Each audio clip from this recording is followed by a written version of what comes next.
You're listening to The Lights Out Lounge podcast. Hello, everyone, and welcome back to yet another episode of the Lights Out Lounge podcast. I am one half of your hosts, Jada Maraska. To my left is Brianna Ross. And guess what? Another very, very special guest. Ladies and gentlemen, please make him very welcome. It is the one and the only Anthony Davidson, everybody. Yes. Welcome to the pod. Thanks very much. Thanks for having me. Oh, mate, we have to say it's an absolute honour and a privilege to have you on. You are guest number 2. You are behind... Well, I'm in good company. I'm very privileged. Thank you very much. Yeah. At the time of recording, obviously, pre-season testing, day 1, Bahrain, it's on right now. Are you keeping tabs? Have you, anything caught your eye? Yeah, I've been watching. Yeah, I have. I've been watching since obviously the Barcelona shakedown. I mean, it was a bit more than that, as it turned out, but which I think is a good thing. I think reliability has been a positive for most of the teams. Something that maybe has been a surprise to the fans, even some of the experts out there. I think we're expecting a bit more drama in terms of the reliability. So they were able to actually, most teams, to get some pretty extensive programs done, especially the likes of Mercedes, McLaren, Ferrari even. They didn't have the weather on their side, but we got some good laps in and saw lots of cars turn in pretty decent lap times actually, and well over 400 kilometers per day for some teams. So yeah, really, really good showing. Much better than what it was in 2014 when they went to the first iteration of the hybrid power units. That caused a lot more unreliability and even a lot of question marks hanging over that first race in Australia. But no, I think it's allowed us to see a little bit of a pecking order. That's carried on over into Bahrain today. And yeah, so far it looks like Mercedes have started where they left off in Barcelona, turning in good laps, heading the timesheets, at least the last time I saw it, for what it's worth. But it's very early days, and yeah, let's see how it unfolds over the next couple. Yeah. Sounds good. Oh, my massage chair is speaking. That's just brilliant. So we... Tired already. You're tired already. The season hasn't even started yet. So carrying over from last year, obviously big technical regulations coming this year.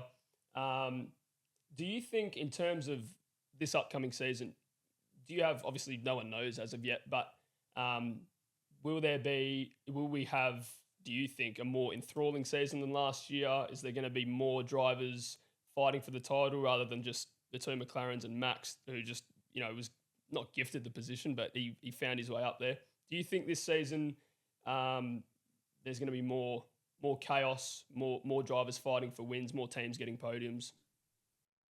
Well, I really hope so. I mean, that's what we always want, isn't it? To see multiple drivers, multiple teams really going for it and fighting for the championship on both sides, constructors and drivers. And we did see a bit of that last year. We really did see,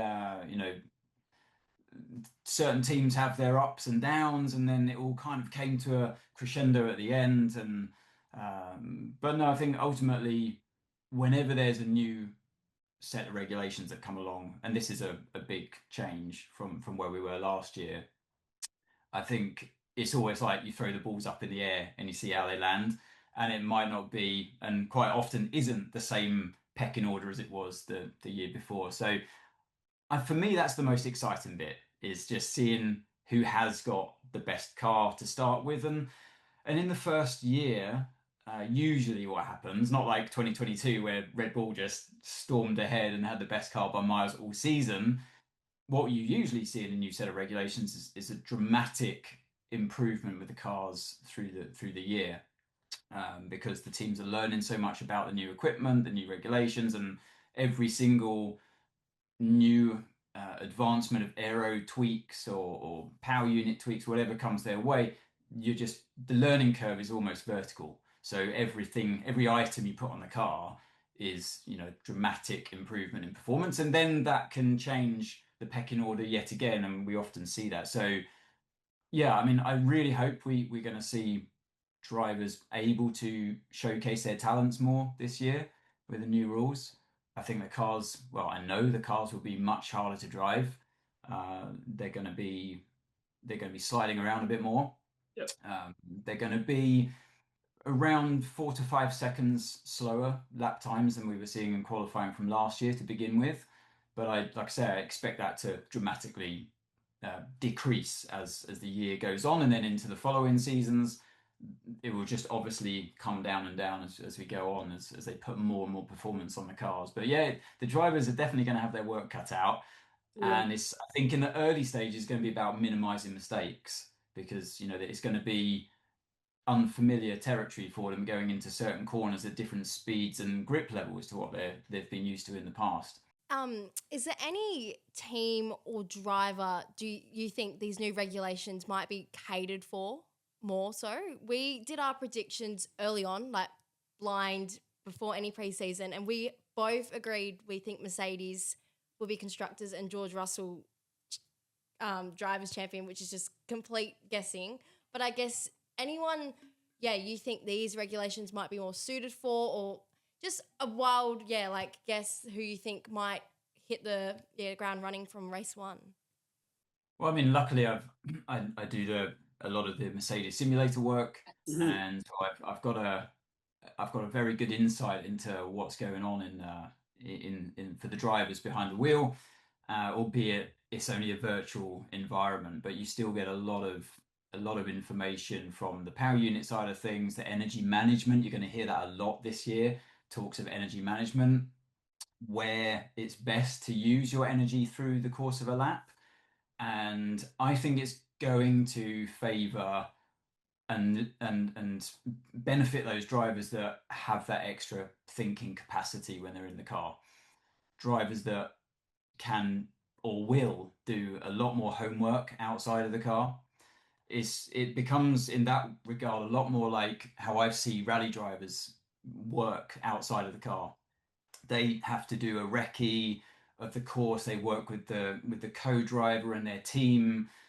They study the circuit in microscopic detail, which corners they can cut or not, or how much speed to carry over jumps or not.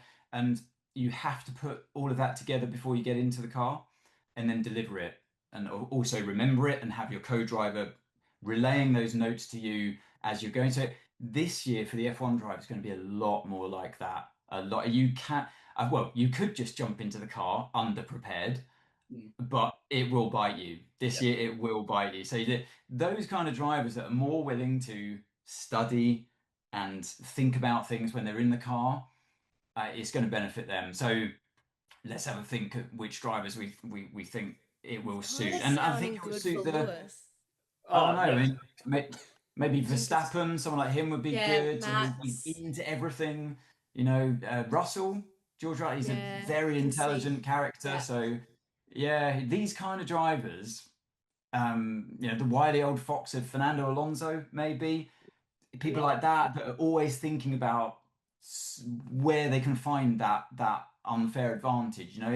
I think it's going to suit those drivers that leave no stone unturned. Yep, I agree. I sort of think that we touched about it in our episode, Ray. So I'm just going to move the mic. We said where drivers like how they're managing their deployment in terms of when to use it to overtake, when to use it to defend. It's almost like thinking outside the box while driving. You sort of need a plan when to use your new energy deployment system, or MUM, manual override. Right? What do you? Sorry, I'm going to step. That's the old terminology. I'm afraid it's now overtake mode. They've changed it. Oh, they changed it. Gone is mom, okay. However you want to say it, that's gone. Forget it. Out of the head. Awesome. Overtake mode. Overtake mode. That's a lot better. Yes. We sort of went through like what Crofty would say during a race. If there's some lines that were just outrageous. If he said the word mum, but thank God it's overtake. Yeah. Most of the stuff he says is outrageous. Gosh, pick between the lines here. Come on. No, but I think yeah, with this with this rule change, it's definitely we're going to see a lot. So the boost button now, Mm. that used to be giving the drivers round about 20 horsepower, something like that, when they press the boost button, or the as confusingly they some teams used to call that the overtake button, Yeah, which yeah, we got to start again, get that out of your head. It's yeah, now the boost button. So last year, the drivers were able to use this functionality in the car, and but if you think about it, it was only 20 horsepower. So all you were doing was using the turbo pressure, the turbo to boost you along and as for to give you drive, rather than using the turbo. Its main function last year was feeding the battery. That's what the turbo was doing, using the hot gases from the turbo to feed the battery. So when the driver pressed the boost button, yeah. it would stop that process happening. So you would get maximum propulsion instead from the turbo. So that would only give you about 20, maximum 30 horsepower. This year, you know how much it's going to give you?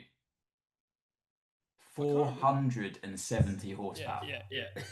That is So you let 22 nutters out there Yeah, that have a need for speed with the capability of pressing a boost button that's going to give them 470 horsepower for a limited time yeah, before you run out of state to charge your battery, therefore. What do you think is going to happen? It's going to be chaos. yeah, Of course it's going to be chaos. oh, I When can do you use it? Who uses it more? Who uses it to defend? Who uses it to overtake? You don't know when someone's using it when you're fighting them in the car. So it's going to be, honestly, it's at some stages it will be, well, Crofty's going to have his work cut out in the yeah. commentary box. Tell you, Oh, yeah.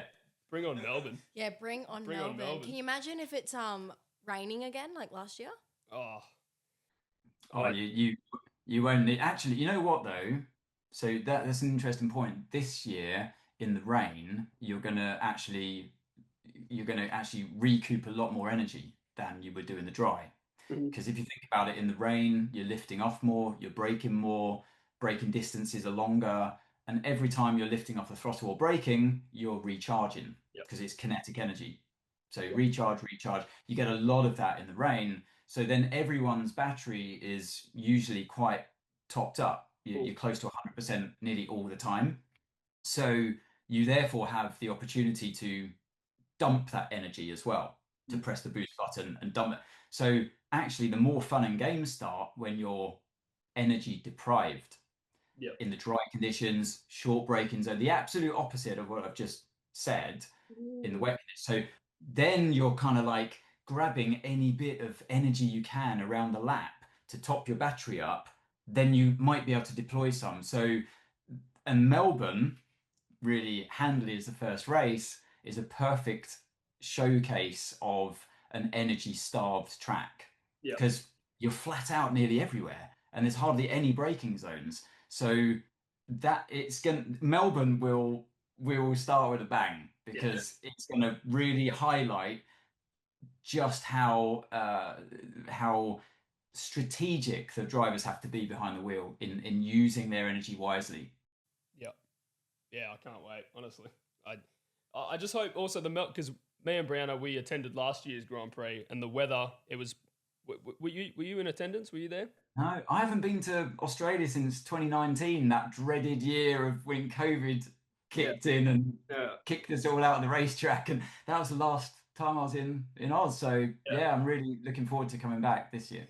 Oh, awesome! I just hope that we get like the same weather as last year, where we see dry and wet. Because on Saturday qualifying day it was scorching hot, and then come Sunday it was drenched, and it was like typical Melbourne weather. But if we apply that to this season, Yeah. we get to see a bit of both worlds. Yeah, it's Melbourne. That's the thing with Melbourne. It always throws at that time of the year where it's starting to cool down. You get those typical four seasons in one day, and that really pushes the drivers. And although they're testing in Bahrain now, they've been in Barcelona. That's more familiar territory. They do a lot of laps at these circuits. They know it like the back of their hand. But then they come to Melbourne just that once a year. It's a parkland circuit, kind of semi-street track, and it's ever evolving. And the drivers are they feel rusty. I did when I went there to Melbourne. It makes you feel a bit rusty. You know, it's been a long winter break, and then you're at this in this unfamiliar environment on the track, and it's and then you have the weather on top of that. That's why Melbourne's such a tough one for the drivers to take on for the first race of the year. Yeah. Yeah, it was definitely tough last year. Oh yeah. Poor Yeah. Isaac Hadjar. Oh.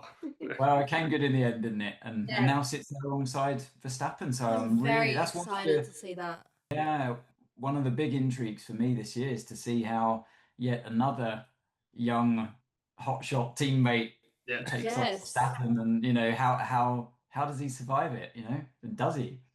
Yeah, does he? We shall That's the see. question.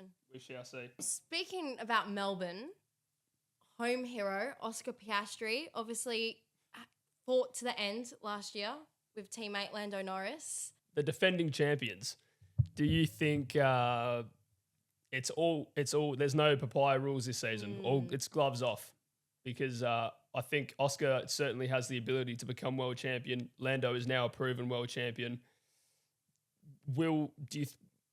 I personally think Oscar might get a bit more aggressive with his teammate. He may not adhere to some rules. Maybe, I'm not too sure. But under the new regs, I think McLaren will have a very good car, and I think there will be more wheel to wheel racing between them two. Do you feel like it might get a bit spicy, Ant? Yeah, the two drivers, I loved watching them fight it out last year. And actually, over the last couple of seasons, I've really enjoyed watching Oscar since he came onto the scene out of go-karts into the European racing scene, and loved watching him in F2, winning the championship there. I think the whole paddock in Formula One knew that he was going to obviously walk into Formula One and be a sensation, and I've really enjoyed watching his progression. Uh, the last generation of cars were really tough to handle, and I think particularly the Pirelli tyres are a bit of a unique experience for the drivers, something that they need to work very hard to get their heads around, and can be very different from other categories or styles of racing that you might have done. So that's all part of a learning curve for new drivers coming in to Formula One. And so the tyres won't, although they have changed dimensions this year, still the fundamentals of how you need to sort of babysit them, really work them out, is that's not going to go away. So Oscar's progression's been great to see. I loved watching them fight last year. And yeah, I thought, you know what, for a while, I thought he had done it. I'm good friends with one of Oscar's management team.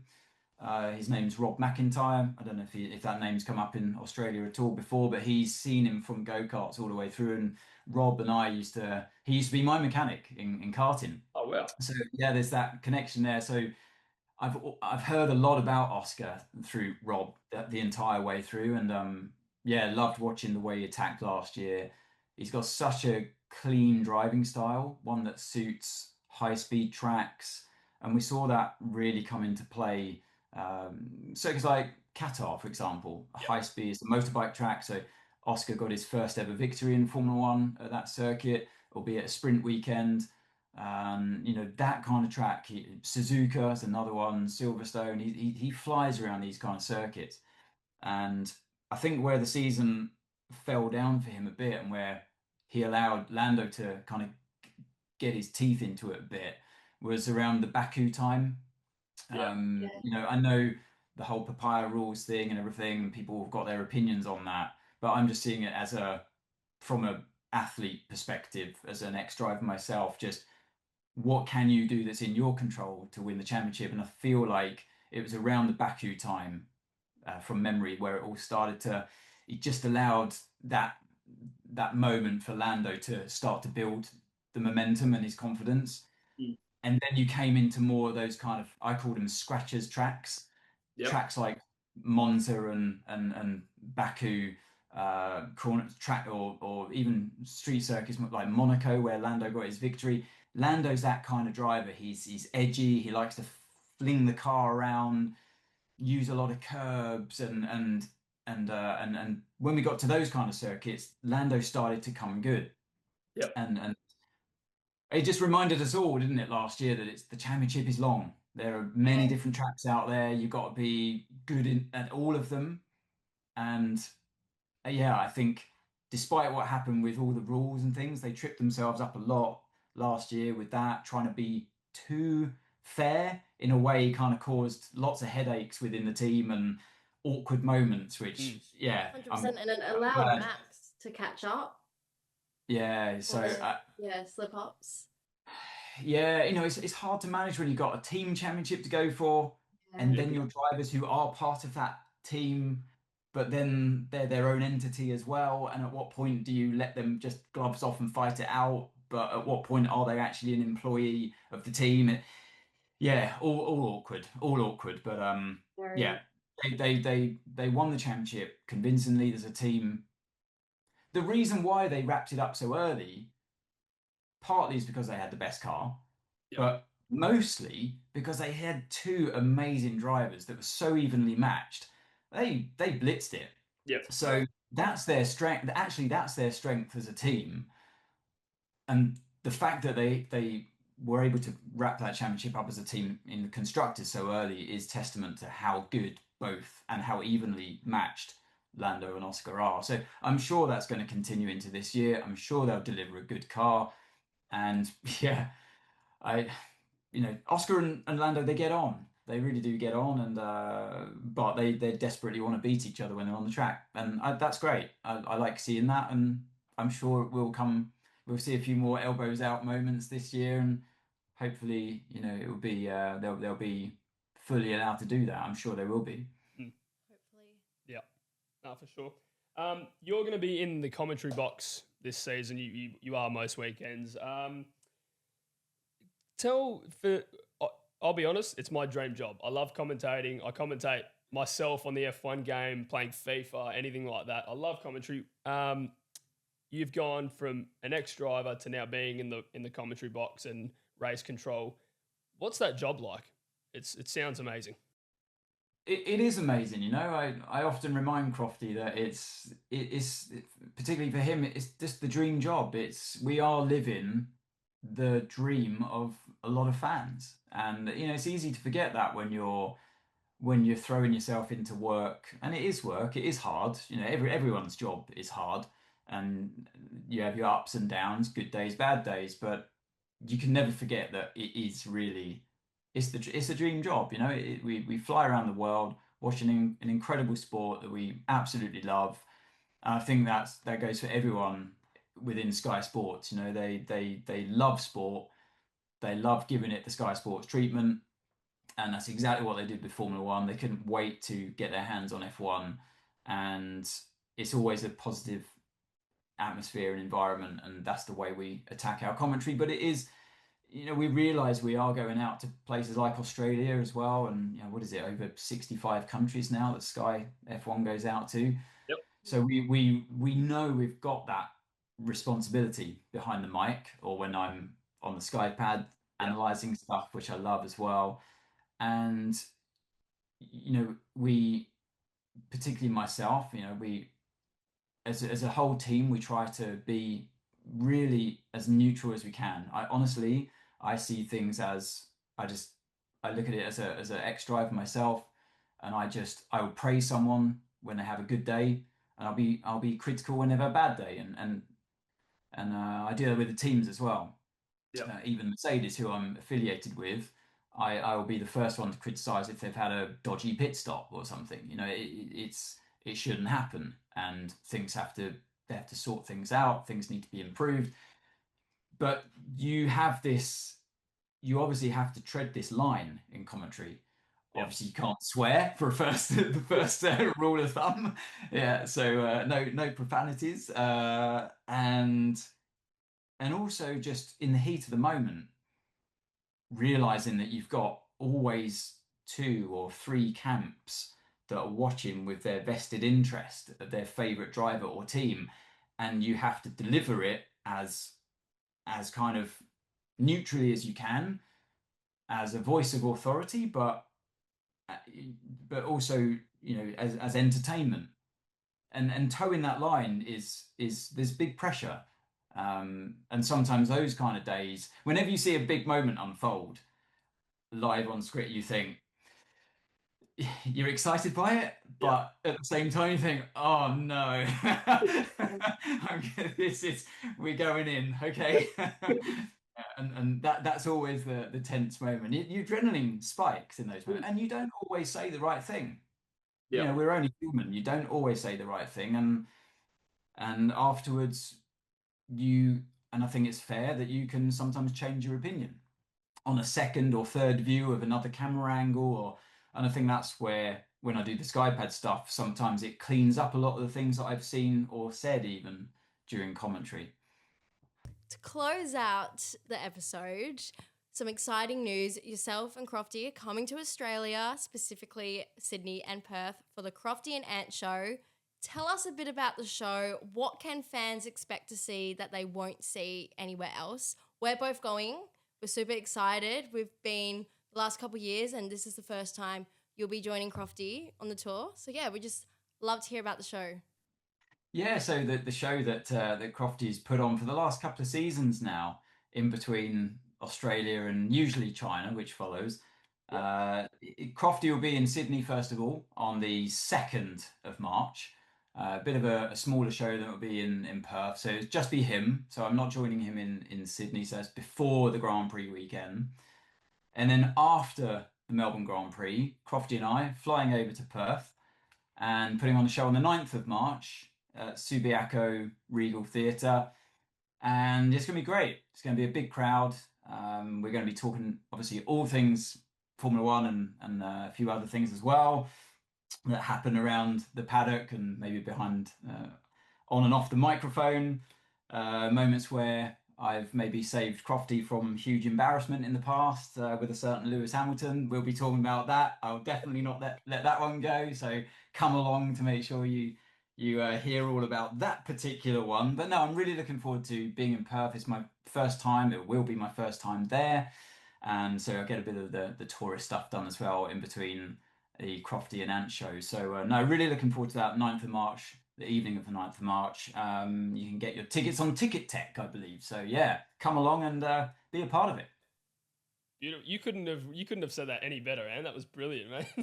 Nice. I learned from the pro Crofty himself. He's great fun. Honestly, we've been working together for over 20 years now. Unbelievably, talking about time flying. So yeah, it's and I still remember our first race in Melbourne for Sky Sports F1 like it was yesterday. That was back in 2012, and yeah, it's I'm sure we'll talk about that as well during the show. So yeah, a lot's changed since then, and yeah, we've seen a lot of action on and off track. So yeah, it'll be good to reminisce and yeah, to talk about obviously this new exciting season.